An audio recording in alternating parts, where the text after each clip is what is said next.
देवर वाले ससुराल में नहीं आऊंगी। शाम के 4 बजे गुंजन के मम्मी पापा सीमा और धीरज शॉपिंग और ज्वेलरी बैग्स लिए मार्केट से घर आते हैं और सीधा हॉल से होते हुए गुंजन के कमरे में पहुंच जाते हैं और बिस्तर पर पेट के बल लेटी गुंजन के पास जाते हैं। गुंजन देखो, हम तुम्हारी शादी की शॉपिंग करके आ गए। देखकर बताओ ना तुम्हारी शादी का लहंगा और ज्वेलरी कैसी है। गुंजन उठकर बैठ जाती है। मैं कितनी बार कह चुकी हूँ कि मुझे उस लड़के से शादी नहीं करनी, तो फिर मेरे पीछे क्यों पड़े हो। गुंजन, राघव बहुत अच्छा लड़का है, वो सरकारी नौकरी में है, तुम्हारा फ्यूचर सिक्योर रहेगा उसके साथ। लड़का सरकारी नौकरी में है तो मेरा फ्यूचर सिक्योर होगा, ये गजब का लॉजिक है पापा। लेकिन क्या आपने ये सोचा है कि मैं पांच देवरों वाले ससुराल में उस अनजान आदमी के साथ कैसे रहूंगी जिससे मैं कभी मिली ही नहीं। गुंजन, मैंने तुम्हारे पापा को शादी के बाद ही देखा था और देख, मैं आज भी उनके साथ खुश हूँ। शादी के बाद भी तुम राघव को समझ जाओगी और फिर तुम्हें कोई परेशानी नहीं होगी। आप लोगों से बात करना ही बेकार है। बोलकर गुंजन उठती है और कमरे से बाहर निकल जाती है। हॉल में पहुंचकर वो अपनी फ्रेंड शिवी को कॉल करती है। शिवी, अपने घर के पास वाले कैफे में मिल, मैं 10 मिनट में पहुंचती हूँ।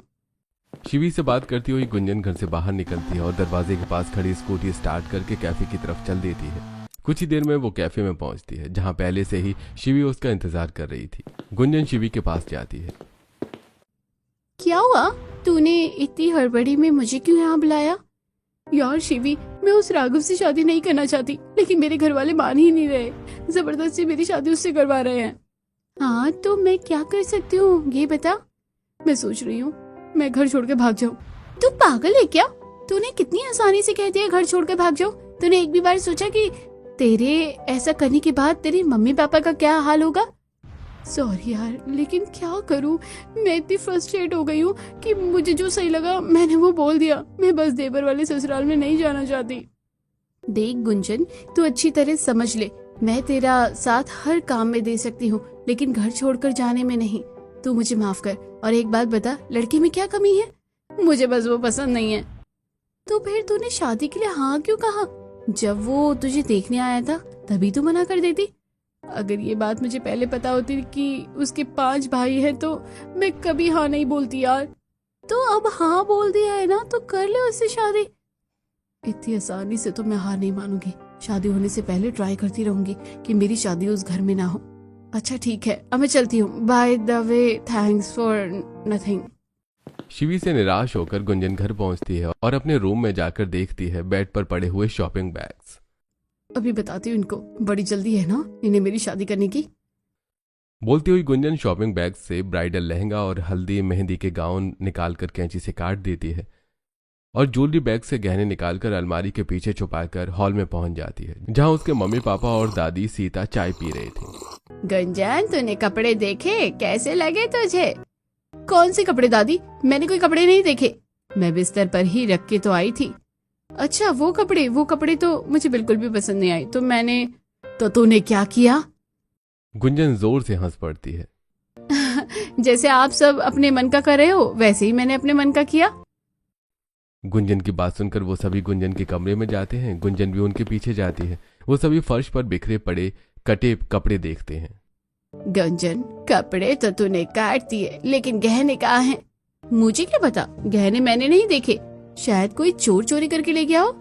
मैं जानती हूँ ये तू सब क्यों कर रही है, लेकिन मैं भी तेरी दादी हूँ। मैंने तुझे पाल पोस कर बड़ा किया है, ना कि तूने मुझे। गुंजन, मेरे पास पुराने गहने रखे हुए हैं, वो तेरे काम आ जाएंगे। और हम तेरे लिए नया शादी का जोड़ा खरीद देंगे, लेकिन तेरी शादी उसी घर में ही होगी। गुंजन को फटकार कर वो सभी वहां से चले जाते हैं। गुंजन हर कोशिश करती है जिससे वो देवर वाले ससुराल में न जाए, लेकिन वो हर बार नाकाम रहती है। एक रात गुंजन अपनी फ्रेंड शिवी के घर जाती है और डिनर करने के बाद उसके साथ छत पर टहलते हुए। हम लड़कियों के साथ ऐसा क्यों होता है? घर वाले क्यों ये सोचते हैं कि लड़की की शादी सरकारी नौकरी वाले लड़के से कर देंगे तो वो खुश रहेगी। शादी से पहले जब हर बात में उसकी मर्जी पूछी जाती है तो शादी के लिए क्यों नहीं? अब तो लड़कियों की तरह शिकायत करना बंद कर और जो हो रहा है हो जाने दे। मैं लड़की ही हूँ, यू इडियट। गुंजन की बात सुनकर शिवी जोर से हंस पड़ती है। जिस समय वो दोनों हंस रही थी उसी समय अपने घर की बालकनी में खड़े गुंजन के मम्मी पापा। लड़का बहुत अच्छा है, सीधा साधा है और अच्छा खासा कमाता भी है, फिर भी न जाने गुंजन उससे शादी क्यों नहीं करना चाहती। शायद अपने होने वाले 5 देवरों की वजह से। लेकिन मैं जानती हूँ शादी के बाद वो सबके साथ घुल मिल जाएगी और सबके साथ खुश भी रहेगी और सबको खुश भी रखेगी। अरे जो होगा सो होगा, अभी तो हम सोते हैं। अब आने वाले दिनों में बहुत भागदौड़ करनी पड़ेगी हमें। वो दोनों अपने कमरे में जाकर सो जाते हैं और अगले कुछ ही दिनों में वो दोनों फिर से गुंजन की शादी का जोड़ा ले आते हैं। शादी के लिए होटल बुक कर देते हैं और बाकी की सभी तैयारियां भी कर देते हैं। शादी से 4 दिन पहले जब गुंजन घर के बाहर खड़ी अपनी स्कूटी साफ कर रही थी, तभी उसके पड़ोसन विमला और सरिता उसे अपने अपने घर से देखती हैं और फिर बताओ कैसे माँ बाप है, सरकारी नौकरी के चक्कर में अपनी बेटी की शादी उस घर में कर रहे हैं जहाँ सिर्फ देवर ही देवर है, कोई औरत नहीं है। न जाने कैसे रहते होंगे वो लोग। ये सरकारी नौकरी वाले भी शादी करने से पहले ये नहीं सोचते कि लड़की उसे पसंद करती भी है या नहीं। वो किसी और से तो प्यार नहीं करती, वो तो बहुत सुंदर लड़की और मिलने वाले दहेज के चक्कर में शादी के लिए हाँ कर देते हैं। और फिर बस इसलिए मैं राघव से शादी नहीं करना चाहती, लेकिन मेरे घर वाले समझने को तैयार ही नहीं है। इमोशनल होकर गुंजन घर के अंदर चली जाती है और 4 दिनों बाद वो शादी के मंडप में दुल्हन के जोड़े में अपने दूल्हे राघव के साथ बैठी हुई पहली बार अपने 5 देवरों राहुल, राज, अमित, विजय और दीपक को फंकी और टपोरी लुक में देखती है। ये है मेरे 5 देवर। गुंजन की आंखों के सामने ही वो 5 शादी में आई लड़कियों को घूरते हैं और उन्हें परेशान भी करते हैं। जो भी लड़की उनके पास से गुजरती है उनके पास आकर खड़ी होती। चलती हो क्या 9 से 12? मुझसे दोस्ती करोगी? ये मेरे देवर हैं। मैं ऐसे देवरों वाले ससुराल में नहीं जाना चाहती, लेकिन यहाँ मेरी सुनने वाला कौन है, जाना ही पड़ेगा। सोचती हुई गुंजन राघव के साथ 7 फेरे लेकर अपने घर से विदा होकर उसके घर पहुंच जाती है। दहलीज पर राघव के साथ खड़ी गुंजन देखती है हॉल का बेहाल हाल। पूरा हॉल अस्त व्यस्त पड़ा है। सोफों में कपड़े पड़े हैं, दीवार के कोनों में मकड़ी के जाले लगे हैं और फर्श ऐसी है जैसे सालों से पोछा न लगा हो। इस घर में शादी थी और इतनी गंदगी, लग ही नहीं रहा कि यहाँ पे कोई इंसान रहता है। आरती की थाली हॉल में लिए गुंजन के सामने खड़े संतोष जी। अरे क्या देख रही हो बहू, अब इस घर में सिर्फ मर्द ही मर्द रहते थे, जिस वजह से इस घर का हाल थोड़ा बेहाल है। अब तुम आ गई हो ना, तो तुम इस अस्त व्यस्त घर को व्यवस्थित कर दोगी। मुझे पूरी उम्मीद है। सीधे पैर से कलश गिराकर गृह प्रवेश करो। गुंजन सीधे पैर से दहलीज पर रखा चावल का कलश गिराकर गृह प्रवेश करती है। बहू, मैं तुम्हें तुम्हारे 5 देवरों से मिलवा देता हूँ। राहुल, राज, अमित, विजय, दीपक और राघव, ये तुम्हारे 5 देवरों के नाम हैं। हॉल में खड़े अपने 5 छोटे बेटों की तरफ इशारा करके संतोष जी बताते हैं। देवरों के नाम जानने के बाद गुंजन राघव के साथ उसके कमरे में चली जाती है, जिसका हाल तो हॉल से भी बुरा था। कपड़े पूरे बेड पर फैले हुए थे, बेड पर मैली बेडशीट बिछी थी, फर्श पर जूते और मोजे फैले हुए थे, बदबूदार, पंखे से जाले लटक रहे थे। गुंजन तुरंत नाक पकड़कर जूते और मोजे समेटने लगती है। अरे गुंजन, अभी अभी तो आई हो और अभी से काम करने लगी, थोड़ा आराम तो कर लो। मुझे गंदगी बिल्कुल पसंद नहीं है, घुटन होती है। मैं साफ सफाई पसंद करती हूँ और मैं अपने घर में भी ऐसी रहती थी और यहाँ मैं नहीं रहूंगी। देखो कैसी हालत बना रखी है। घर का कुत्ता जहाँ भी बैठता है वो भी जगह साफ करता है, लेकिन तुम सब तो। ये तुम क्या कह रही हो गुंजन? जो तुम सुन रहे हो। बोलती हुई गुंजन जूते और मोजे इकट्ठा करके एक तरफ रखकर बिस्तर के कपड़े घरी करने लगती है। राघव उसके पास आकर उसका हाथ पकड़ लेता है और अरे शांत हो जाओ, आज तुम रेस्ट कर लो, कल से मैं भी तुम्हारी मदद करवा दूंगा, अभी मैं बहुत थका हुआ हूँ। गुंजन राघव का हाथ झटक देती है और मेरे करीब आने की कोशिश मत करो तुम। मैंने तुमसे शादी अपने माँ बाप के कहने पर बिना मन के की है। ना तुम मुझे पसंद हो और ना ही ये ससुराल। और याद रखना, ज्यादा हक जताने की कोशिश की तो मैं यहाँ से चली जाऊंगी और फिर कभी वापस नहीं आऊंगी। अरे ठीक है बाबा, गुस्सा क्यों करती हो? मैं तुम पर अपना हक नहीं जताऊंगा। मैंने भी तुमसे शादी अपने पापा के कहने पर ही की है। बोलकर राघव बिस्तर के कपड़े फर्श पर फेंक कर बिस्तर पर लेटकर सो जाता है और गुंजन बिस्तर पर घुटनों पर सिर रख के बैठी रहती है।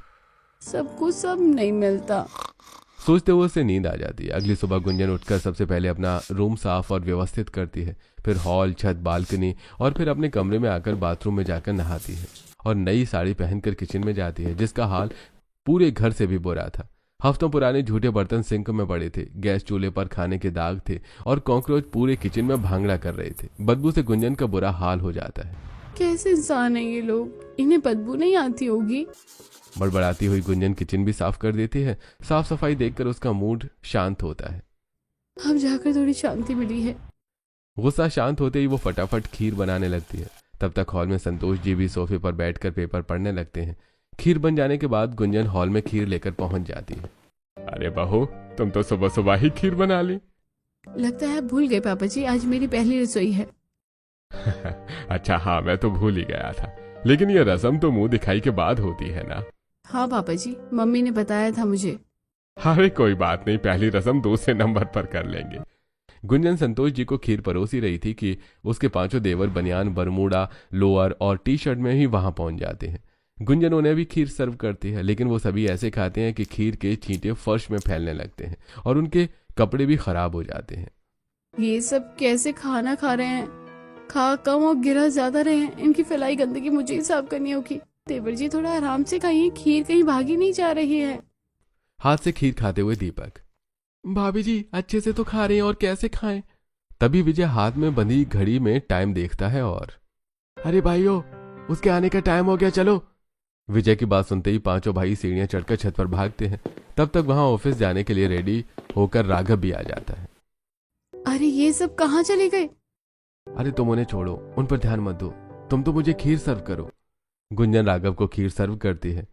ये मैं कहाँ फंस गई? मैंने कितना मना किया कि मुझे शादी यहाँ नहीं करनी, लेकिन मेरे घर वाले माने नहीं और मुझे यहाँ फंसा दिया। राघव और संतोष जी खीर खाते हैं और फिर, अच्छा अब मैं ऑफिस के लिए निकलता हूँ। राघव ऑफिस के लिए निकल जाता है।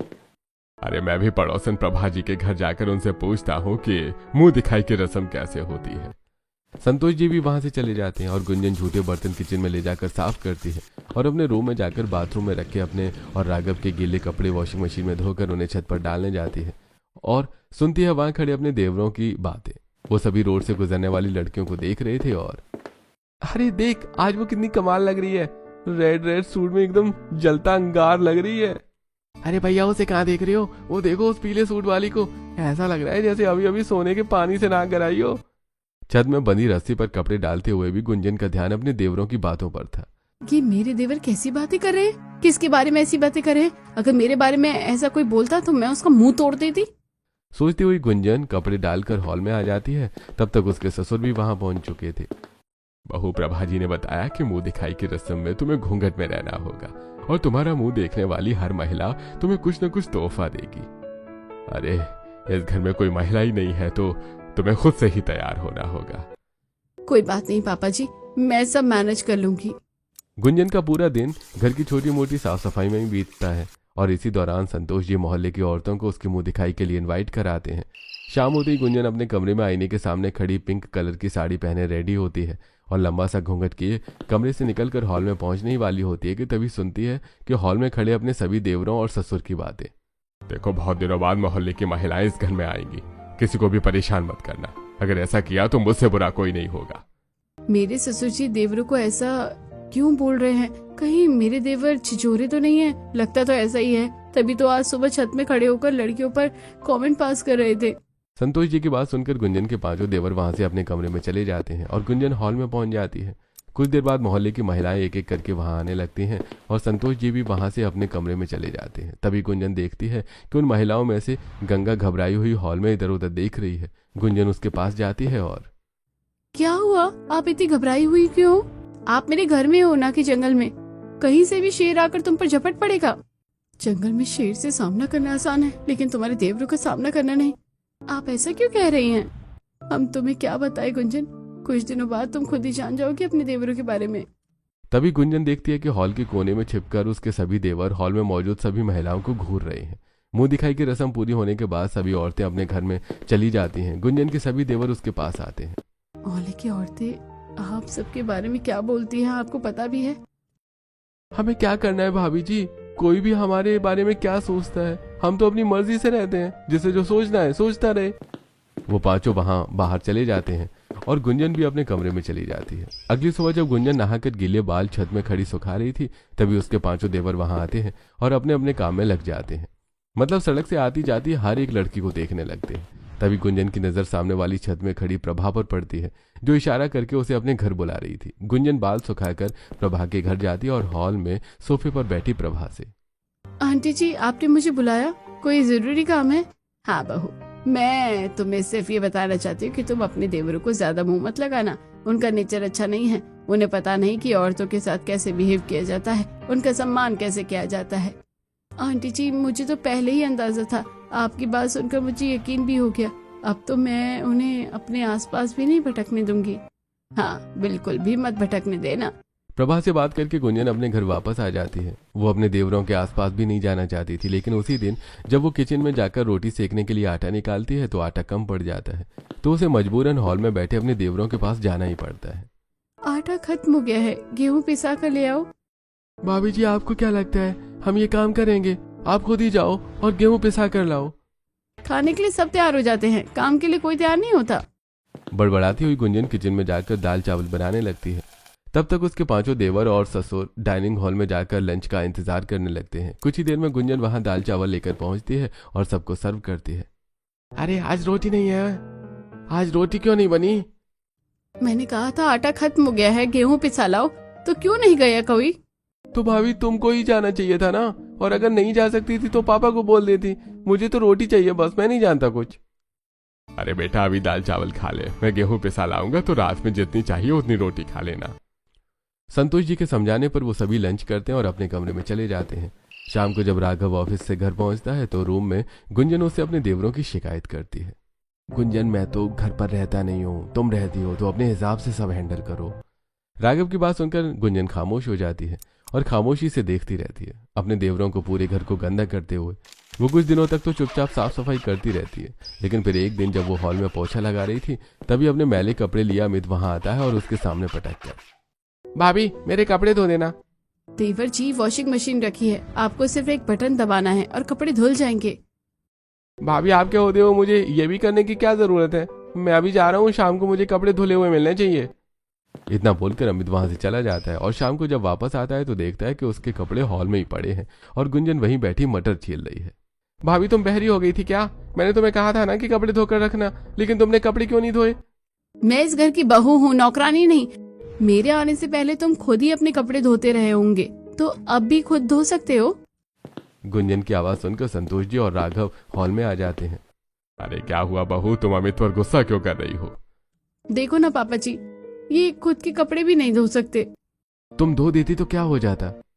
हाँ, एक अकेली ही तो रहती हूँ ना इस घर में, जो अकेली ही तुम सबके काम में करती रहूं। मैंने अपने देवर को कपड़े धोने को क्या कह दिया, पूरा घर मुझ पर टूट पड़ा। देख लेना, मैं इस घर से गई ना तो वापस नहीं आऊंगी। रोती हुई गुंजन अपने कमरे में चली जाती है। अरे बेवकूफ, रुला दिया ना बहू को, जाओ उससे माफी मांग। संतोष जी की बात मानकर राघव अपने कमरे में जाता है और बिस्तर में बैठी रो रही गुंजन के पास जाकर, हॉल में मैंने जो कुछ भी कहा उसके लिए मुझे माफ कर दो। किस बात की माफी? इस घर में सब जानवरों की तरह रहते हैं। मैं कुछ कहती हूँ तो कोई सुनता नहीं, उल्टा मुझ पर अपना हुक्म चलाता है। मैं नौकरानी नहीं हूँ, अभी भी कह रही हूँ सुधर जाओ, नहीं तो। ठीक है, मैं अपने भाइयों को समझा दूंगा कि वो अपने काम खुद करें, तुम्हें कुछ भी करने की ना बोले। इतना बोलकर राघव वहां से अपने भाइयों के कमरे में जाता है। देखो, तुम्हारी वजह से तुम्हारी भाभी परेशान होती है, तो कोशिश करो कि तुम्हारी वजह से उसे कोई परेशानी ना हो। अपना काम खुद करो, उसे कुछ भी करने को मत बोलो। और वैसे भी पूरे मोहल्ले में तुम सब बदनाम हो। अगर तुम्हारी भाभी घर छोड़कर चली गई ना तो लोग तरह तरह की बातें बनाने लगेंगे। ठीक है भैया, अब से हम उन्हें कुछ नहीं कहेंगे। वो पांचों अपने बड़े भाई का सम्मान करते थे, इसलिए राघव की बात मानकर उस दिन के बाद से वो सभी गुंजन से दूर रहते और अपने काम खुद करते, लेकिन आदत से मजबूर घर गंदा कर ही देते थे। लेकिन गुंजन चुपचाप अपना काम करती रहती थी। इसी तरह कुछ दिन बीत जाते हैं। फिर एक रात गुंजन को नींद नहीं आ रही थी, तो वो अपने कमरे से निकलकर बालकनी में जाकर खड़ी हो जाती है। तभी सुनती है अपने बड़े देवर राहुल को फोन पर किसी लड़की से बात करते हुए। बेबी, मैं तुमसे मिलना चाहता हूँ, बहुत दिन हो गए तुमसे मिले हुए। बताओ कहाँ मिले? पिछली मुलाकात याद है ना तुमको? अरे इतना भी समझ में नहीं आता क्या कि घर में कोई और भी है? ऐसी बातें घर के बाहर जाकर किया करो। गुंजन की बात सुनकर राहुल बालकनी से अपने कमरे में चला जाता है।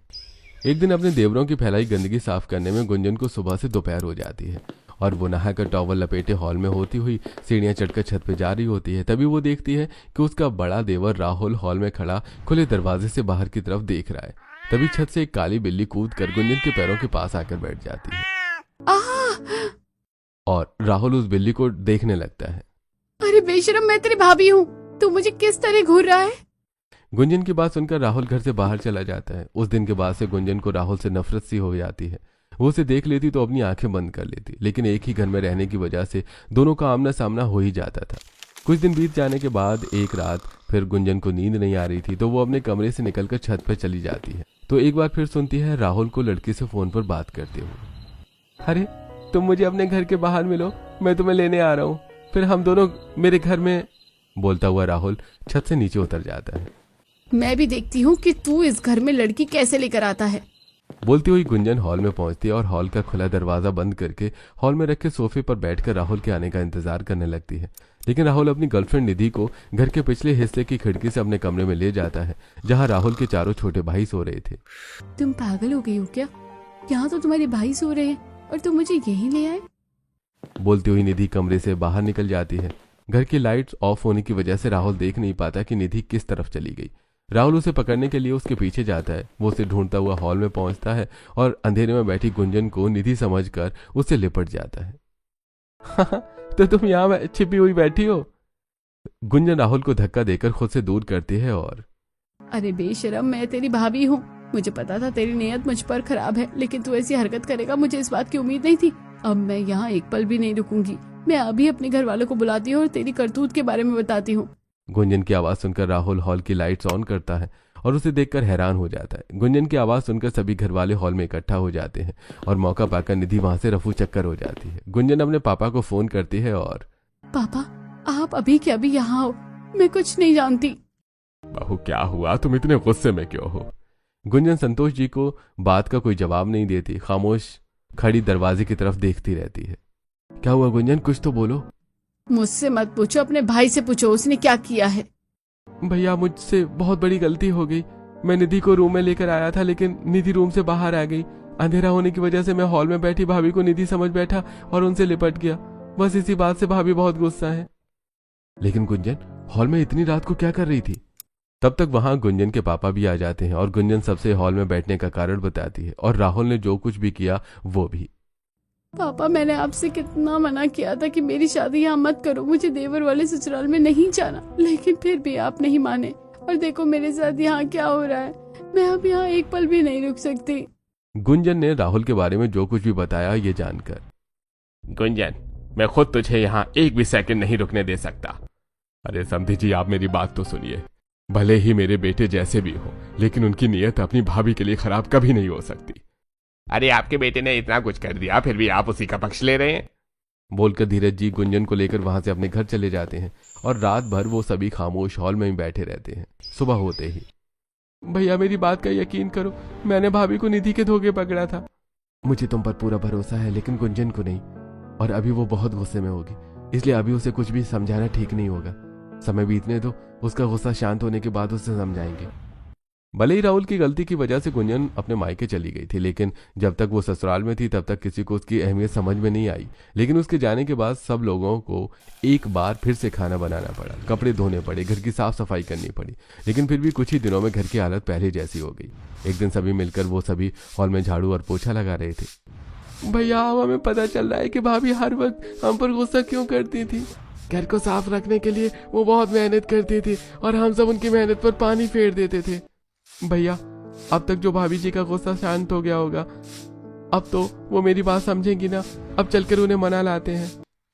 पहले मुझे समधी जी से बात करके उन्हें सारी बात समझाने दे, फिर बहू को लाने के बारे में सोचेंगे। संतोष जी तुरंत अपना फोन निकालकर धीरज जी को कॉल करते हैं और जिस दिन से गुंजन ससुराल आई थी उस दिन से लेकर उस रात तक जो कुछ भी हुआ वो सब डिटेल में उन्हें बता देते हैं। मैंने आपसे जो कुछ भी कहा हर एक बात सच है। मैं मानता हूँ मेरे बेटे से गलती हुई है, उसकी जो सजा बहू से देना चाहे दे सकती है, लेकिन मैं आपसे हाथ जोड़कर विनती करता हूँ, बहू को ससुराल भेज दीजिए। गुंजन अपने घर के हॉल में धीरज जी के बगल में बैठी फोन पर अपने ससुर की सारी बातें सुन रही थी। गुंजन धीरज जी से फोन ले लेती है और पापा जी, अब मैं देवर वाले ससुराल में नहीं जाऊंगी, बोलकर गुंजन फोन डिस्कनेक्ट कर देती है। उसकी मम्मी ने भी सारी बातें सुन ली थी। गुंजन, गलतियां सबसे होती हैं, लेकिन अगर कोई अपनी गलती मानकर माफी मांगे तो उसे माफ कर देना चाहिए। मैं अब ससुराल नहीं जाऊंगी। गुंजन वहां से उठकर अपने कमरे की तरफ चल देती है। कुछ दिनों तक जब गुंजन अपने मायके में रहती है तो पड़ोसी उसके बारे में तरह तरह की बातें करने लगते हैं, जो कि उसके घर वाले सुनते हैं। और फिर एक दिन हॉल में बैठी चाय के साथ कुकीज खा रही गुंजन से। गुंजन, देख अब तो पड़ोसी भी कैसी कैसी बातें करने लगे हैं। उनका कहना है कि जरूर गुंजन का कोई चक्कर होगा, इसलिए ससुराल छोड़कर मायके आ गई। जिसे जो करना है कहता रहे, मुझे परवाह नहीं है। जिस समय गुंजन को उसके घर वाले समझा रहे थे, उसी समय उसके ससुराल में हॉल में बैठे उसके सभी देवर, पति और ससुर। अब चलकर भाभी जी को मना लाते हैं। ठीक है, फिर आज बहू को लेकर आते हैं। वो सभी वहां से उठकर गुंजन के घर पहुंच जाते हैं और हॉल में अपने सभी घर वालों के साथ बैठी इवनिंग स्नैक्स खा रही गुंजन से। भाभी जी, हमने जितनी भी गलतियां की उनके लिए हमें माफ कर दो। अब हम वैसी गलती दोबारा नहीं करेंगे। गुंजन बहू, तुम्हारे देवरों को अपनी गलती का एहसास हो गया है और मेरा यकीन करो, राहुल ने तुम्हें गलती से पकड़ा था। मेरे बेटे आवारा हो सकते हैं, छिछोरे भी हो सकते हैं, लेकिन उन्हें अपनी मर्यादाएं पता है। अच्छा, तो फिर उस दिन आपका बेटा मुझे इतनी गंदी नजर से क्यों घूर रहा था जब मैं टॉवल में थी? मैं आपकी नहीं बल्कि उस बिल्ली को घूर रहा था, लेकिन मुझे पता है आपको मेरी बात पर यकीन नहीं होगा। घर से निकलने से पहले राहुल निधि को कॉल करके वहां पहुंचने को बोल चुका था और वहां पहुंच जाती है। तुम कौन हो? मैं वही हूँ जिसके धोखे के कारण राहुल ने तुम्हें पकड़ा था। उस रात जो कुछ भी हुआ निधि सबसे सब सच बताती है। मैं डर गई थी इसलिए वहां से भाग गई थी। भाभी, ये आपकी होने वाली देवरानी है, मैं इससे शादी करना चाहता हूँ। अब आप सब चाहे जो भी कुछ कहे, मैं अब देवर वाले ससुराल में नहीं जाऊंगी तो नहीं जाऊंगी। गुंजन का रूखा व्यवहार देखकर उसके सभी देवरों की आंखें नम हो जाती हैं और वो सभी उसके पैरों में गिर पड़ते हैं। भाभी जी, हमें कभी माँ का प्यार नहीं मिला, इसलिए हमें आपकी अहमियत तब समझ में नहीं आई जब आप हमारे साथ थी, बल्कि तब समझ में आई जब आप हमारे साथ नहीं थी। प्लीज हमारी गलती एक बार माफ कर दीजिए। अब दोबारा हम आपको शिकायत का कोई मौका नहीं देंगे, आपके अच्छे तेवर बनकर रहेंगे। और भाभी जी, अगर अब से हम कोई गलती करें तो हमें 2 चांटे लगाकर सुधार दिया करना। प्लीज भाभी, आप अपने ससुराल चलिए। गुंजन का मन अपने देवरों के आंसू देखकर पिघलने लगता है। भाभी, वो सब गलती से हुआ, जानबूझकर नहीं हुआ। गुंजन देख, तेरे देवरों को अपनी गलती का एहसास हो गया है और वो तुझसे तेरे पैरों में गिरकर माफी मांग रहे हैं, लेकिन अगर तूने इन्हें माफ नहीं किया तो ये तेरी सबसे बड़ी गलती होगी।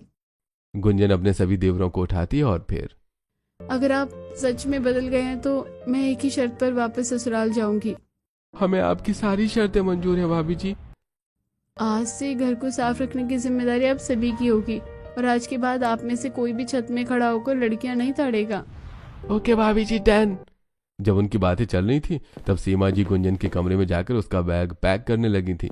उनकी बातें खत्म होने से पहले ही सीमा जी बैग लेकर वहां पहुंच जाती हैं। तो फिर देर क्यों कर रही है, अभी अपने ससुराल जा। गुंजन सीमा जी से बैग लेती है और, मैं हमेशा रट लगाई रहती थी कि मैं देवर वाले ससुराल में नहीं जाऊंगी, लेकिन आज देखो कि मैं कैसे देवर वाले ससुराल में जाने के लिए बेताब हुई जा रही हूँ। गुंजन की बात सुनकर सभी हंसने लगते हैं। जो गुंजन कभी देवर वाले ससुराल में नहीं जाना चाहती थी, अब वो आज खुद अपने देवरों के साथ ससुराल जा रही है।